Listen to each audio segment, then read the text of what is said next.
Wait, Traveler? Take a peek to your right. Do you see those two people lurking over there? Is it just Paimon, or were they staring at us the whole time we were talking to Kuchin and Charlotte just now?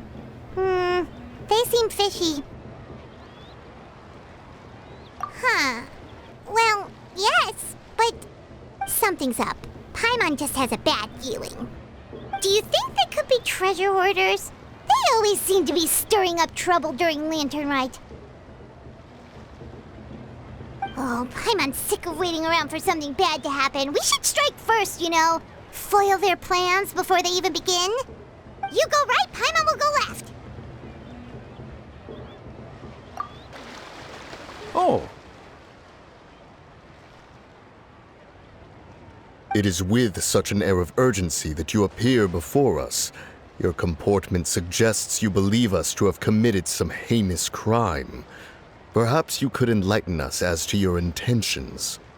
Whoa, where did this fuddy-duddy come from? You should be the one doing the enlightening, buddy. Don't think we didn't notice you eavesdropping. One look and we could tell you were up to no good. Tell us everything, starting with your name. One bears no secrets before two such as yourselves. You stand in the presence of the mighty and illuminated Adeptus, Moon Carver. For the purpose of this foray into the mortal realm, however, you may address one as Hojong. You kidding? That deer's got his head stuck so far up in the clouds, there's no way he'd humble himself down here with the rest of us. You may want to hold your tongue, Paimon. Ha! Don't think that Paimon is gonna believe you just because you know her name. Let Paimon guess. You're supposed to be Mountain Shaper, right? Indeed. Mooncarver and myself have descended upon the mortal realm for a visit. The two of you may call me Jiahu. Huh. Looks like you did your research. But in our experience, the harder you try to lead us on, the more likely it is that we've got a big fish on our hands. We'll go straight to the Millilith and have you arrested for impersonating a Death Eye. Preposterous! Utterly preposterous! Right! Tell us something that only an Adeptus would know. And it better not be some common knowledge that any person on the street could tell you. You may recall that in order to preserve the tranquility of one's mountain, one planted karst crawlers around Mount Hulao. In fact, the seeds are one of Streetward Rambler's cultivars. Among all the Adepti, her horticultural skill is preeminent. The plant neither wilts nor withers, and its practical use is undeniable. Yet it does require quite the upkeep. After a while, one tires of the effort.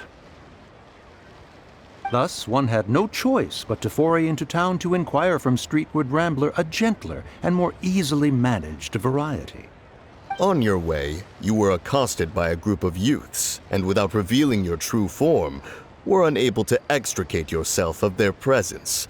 If one's memory serves, Streetward Rambler had to personally come to your rescue. How did you come into possession of such knowledge? The young lass, Yao Yao, keeps no secrets from Cloud Retainer. Alas, one can only let bygones be bygones. That might have been more detail than we needed. Seems like you two are the real deal, and Paimon's sorry for suspecting you. But, for beings as forgiving as yourselves, this is just water under the bridge, right?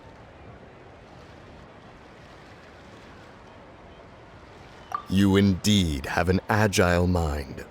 Cloud Retainer was not mistaken in her high estimation of you. Paimon's still curious about something. It's just...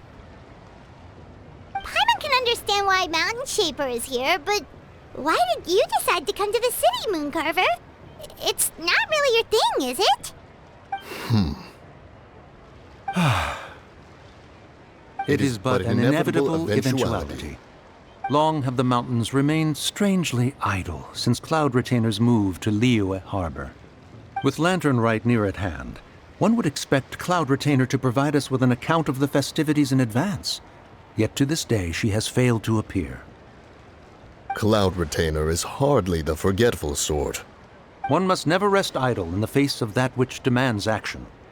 And since our acquaintances dwell in Liyue Harbor, we had to travel here in human form to avail ourselves of their aid, Cloud Retainers in this case. But a moment ago, one heard you speak of a mechanical kite of sorts. It appears the essence of the situation has hitherto revealed itself. Now it is time for one to retire back to one's abode. So, you're not looking for Cloud Retainer anymore? Perhaps there are aspects of Cloud Retainer's temperament that remain opaque to young Paimon. Given one's understanding, one can only imagine the anger that now consumes her. Cloud Retainer is of a proud and arrogant disposition. She holds the belief that her skill in mechanics surpasses that of all others. One can be quite certain it is hardly with an open mind that she regards the arrival of this new technology.